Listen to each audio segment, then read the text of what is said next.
Smile horror story. आशी अभी अभी कॉलेज के लिए उत्तराखंड छोड़कर दिल्ली एक नए फ्लैट में रहने के लिए आई थी। उसे अपने कॉलेज से कुछ आधा घंटा दूर एक फ्लैट मिला। अगले 2 दिन आशी और उसके मम्मी पापा जो उसे छोड़ने आए थे उसका घर सेटअप करने लगे। घर सेटअप करते हुए उन्हें पिछले ओनर्स का एक गत्ते का बॉक्स मिला, पर उसे उन्होंने जैसे तैसे का साइड में छोड़ दिया। 3 दिन बाद आशी को अलविदा कहकर उसके मम्मी पापा वापस अपने घर उत्तराखंड निकल गए। जाते जाते आशी की मम्मी पीछे मुड़ी और कस के उसे दोबारा गले लगाकर कहने लगी कि उन्हें कुछ अजीब सी बेचैनी हो रही है। अच्छा होता अगर आशी इस बेचैनी को थोड़ी और सीरियसली लेती, क्योंकि अगले कुछ दिनों में जो उसके साथ घटने वाला था वो किसी ने भी सोचा नहीं था। आशी को फोटोग्राफी और एडिटिंग का बहुत शौक और वो इसी फील्ड में आगे भी कुछ करना चाहती थी, मगर घर पर पैसों की थोड़ी कमी होने की वजह से वो कभी अपने लिए प्रोफेशनल कैमरा खरीद नहीं पाई थी। पर वो दिल्ली आकर खुश थी। उसने कॉलेज में बहुत से दोस्त बना लिए थे। आने वाले सैटरडे को उसने अपने दोस्तों के लिए एक छोटी सी पार्टी भी रख ली। देखते ही देखते फ्राइडे आ गया। कॉलेज से लौटते ही उसने पार्टी के लिए घर की साफ सफाई शुरू कर दी। बालकनी साफ करते हुए उसकी नजर कोने में पड़े उस गत्ते के बॉक्स पर पड़ी, जो इतने समय से बाहर पड़े पड़े बिल्कुल सड़ गया था। उस बॉक्स से सड़ रहे गत्ते की स्मेल आ रही थी, मगर न जाने क्यों वो आशी को अपनी तरफ आकर्षित कर रहा था। जब आशी ने वो बॉक्स खोलकर देखा तो उसमें पुराने सामान के साथ एक विंटेज कैमरा और एक रील पड़ी थी। आशी ये देख बहुत खुश हो गई और उसने झट से वो कैमरा खोलकर पुरानी रील हटाई और नई रील पर उससे फोटो खींचनी शुरू कर दी। वो कहीं ना कहीं हैरान भी थी कि इतने पुराने बॉक्स में जब बाकी सब तबाह हो चुका है तो ये कैमरा अभी तक कैसे चल रहा है। पर उसने अपने इन सारे ख्यालों को साइड में रखा और जल्दी से जाकर बाहर लगे फूलों, गमलों और पौधों की फोटो खींचने लगी।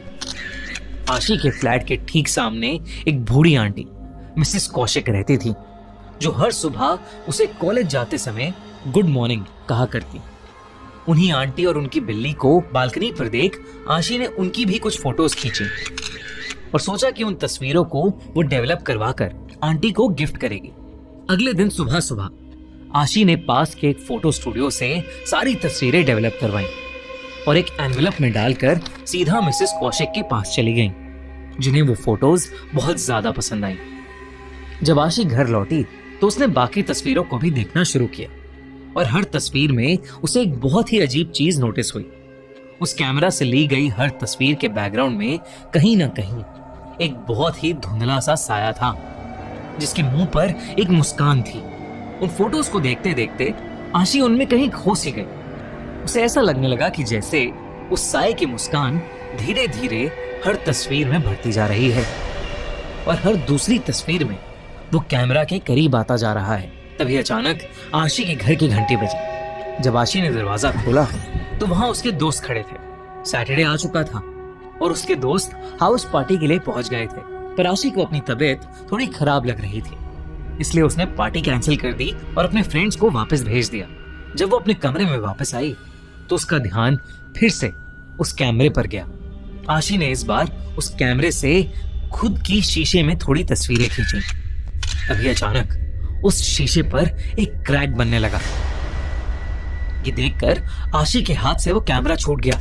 आशी जैसे ही पीछे मुड़ी उसे खुद की रिफ्लेक्शन शीशे में दिख रही थी, मगर उस रिफ्लेक्शन में उसके हाथ में कैमरा अभी भी था और उसके मुंह पर वैसी ही भयानक स्माइल थी, जिसे देखकर वो बहुत जोर से चिल्लाई और वहां रखी चेयर से टकराकर नीचे गिर गई। जब वो उठी तो वो शीशा बिल्कुल नॉर्मल था, बस उस पर एक क्रैक था।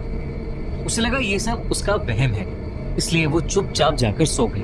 2 दिन बाद आशी की पढ़ते पढ़ते अपने लिविंग रूम में ही दोपहर में आंख लग गई और रात को उसकी नींद 3 बजे खुली। आशी ने अपनी किताबें समेटी और अपने कमरे की ओर जाने लगी, मगर ड्राइंग रूम की खिड़की से उसने अपने सामने जो देखा उसे देखकर आशी के होश उड़ गए। मिसेस कौशिक अपनी बालकनी पर खड़ी थी, लेकिन उनके चेहरे पर एक बहुत बड़ी मुस्कान थी, बिल्कुल वैसी ही जैसे उसकी बाकी तस्वीरों में थी।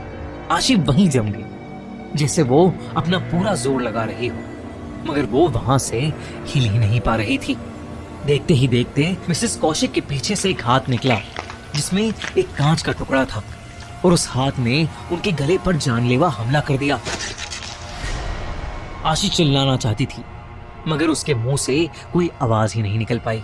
डर के मारे उसने अपनी आंखें कसकर बंद कर लीं और जब खोली तो वो अपने बिस्तर पर लेटी हुई थी और बिस्तर पर मिसेस कौशिक की बिल्ली घूम रही थी। इसे सपना समझकर आशी दोबारा सो गई। आशी सीधा अगली रात 9 बजे अपने दोस्त के कॉल से उठी और उसने उस बिल्ली को वहीं कमरे के कोने में बैठा हुआ देखा। वो बिल्ली गौर से एकटक बस उस कैमरे को देखे जा रही थी, पर आशी की आंखें खुली की खुली रह गईं जब उसने अपने बिस्तर पर उस बिल्ली के पंजे से लगे हर तरफ खून के निशान देखे। आशी ने भागकर वापस अपनी खिड़की पर जाकर देखा तो मिसेस कौशिक वहीं थी जहां उसने कल रात उन्हें खड़ा देखा था और उनके हाथ में वो कांच का टुकड़ा था। उनके बगल में उनकी बिल्ली एक खून के तालाब में बैठी अपने पैर चाट रही थी। आसपास के फूल मुरझा गए थे और गमलों में सारे पौधे भी मर गए थे। आशी दौड़कर अपने कमरे में गई तो वहां से बिल्ली गायब हो चुकी थी, मगर वो खून के निशान अभी तक उस कमरे में चारों ओर फैले हुए थे। आशी को कुछ समझ नहीं आ रहा था। बस उसने जल्दी से जाकर उस कैमरे को अपने डस्टबिन में फेंक दिया। तब उसकी आंखें बॉक्स में पड़ी पुरानी वाली रील पर पड़ी। जब उसने उसे गौर से देखा तो उसे रियलाइज हुआ कि वो पुरानी रील वही मिसेस कौशिक, वही पौधे और फूलों की थी जो बस 3 दिन पहले खींची थी। मगर इस बार वो साया बिल्कुल साफ साफ दिखाई दे रहा था। हर तस्वीर में आशी ही खुद पीछे खड़ी हुई थी और उसके चेहरे पर वही भयानक स्माइल थी। आशी को लगा कि वो पागल होती जा रही है और जैसे ही उसने आगे की तस्वीरें देखी उसका पूरा शरीर सुन्न हो गया। आगे की तस्वीरें आशी की ही थीं, कई उसके बचपन की, कई उसके स्कूल की, और हर तस्वीर में वो साया आशी के बिल्कुल पीछे खड़ा था, उसे अपनी डरावनी मुस्कान के साथ देखता हुआ। एकदम से पीछे डस्टबिन में पड़े कैमरा से एक क्लिक की आवाज आई,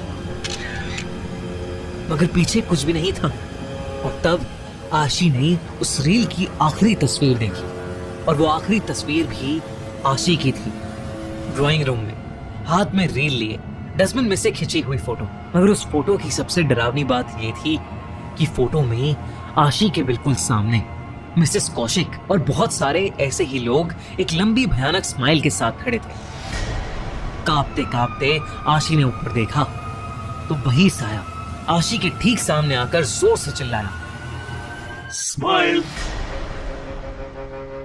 उस रात के बाद से आशी कॉलेज नहीं आई, ना ही वो किसी का फोन उठा रही थी। चिंता में अगले ही दिन उसके दोस्त फ्लैट के एजेंट के साथ अंदर घुस गए, मगर वहां कोई नहीं था, बस ढेर सारा सामान, और सामान के बिल्कुल बीच एक विंटेज कैमरा और एक रील जो आशी के मम्मी पापा आशी के सामान के साथ अपने साथ ले गए। कई महीनों तक आशी का कुछ पता नहीं चला, लेकिन एक दिन आशी के छोटे भाई ने वो कैमरा उठाया और उसने भी अपने घर के बाहर पेड़ की फोटो खींची जो 3 दिन बाद पूरी तरह से सड़ गया।